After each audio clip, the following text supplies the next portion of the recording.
এই, তুমি ফোন ধরো না কেন? হ্যাঁ, কখন থেকে তোমাকে আমি ফোন দিচ্ছি। আমি একটু ব্যস্ত ছিলাম, ওই একটু রান্নাঘরে একটু গোসল দিতেছিলাম আর কি। কি, রান্নাঘরে গোসল করতেছিলাম? সেটা আবার কি? আচ্ছা, যাই হোক, তোমার যেখানে মন চায় এখানে তুমি গোসল করো, সেটা আমার ব্যাপার না। বিষয়টা হলো যে আমি ঢাকায় আসছি, বুঝছো? হ্যাঁ, তো আমি কি করবো? তুমি ঢাকায় আসছো, আমার কি? না, আমি তোমার ফেসবুক ফ্রেন্ড। তুমি আমার মনে রাখো না? এই যে তুমি একদিন আমাকে বলছিলা ঢাকায় আসলে তোমাদের বাসায় বেড়াতে যাইতে, ওই জন্য তো আমি তোমাদের বাসায় যাইতে চাইতেছি বেড়াইতে। আমার বাসায় আসবে শেষরা লোক, বুঝে গিয়ে আমার।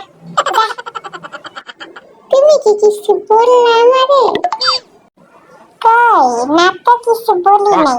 আসলে হয়েছে কি, আমরা তো আর ঢাকাতে থাকি না। আমরা তো কিছুদিন আগে ঢাকার সব জমি টমি যা কিছু ছিল, বুঝছো, সবকিছু বিক্রি করে আমরা মঙ্গল গ্রহে চলে আসছি। তোমাকে তো বলাই হয় নাই। আমরা তো এখন মঙ্গল গ্রহে থাকি, ঢাকায় তো থাকি না আমরা। ও, তোমরা মঙ্গল গ্রহে গেছো? আগে বলবা না? আচ্ছা, মঙ্গল গ্রহে আবার নেটওয়ার্কও পায়? বাবা, কত কিছু আপডেট হয়েছে, তাই না? কিছুই জানি না। আচ্ছা, ঠিক আছে, তাইলে তুমি রাইখা দাও।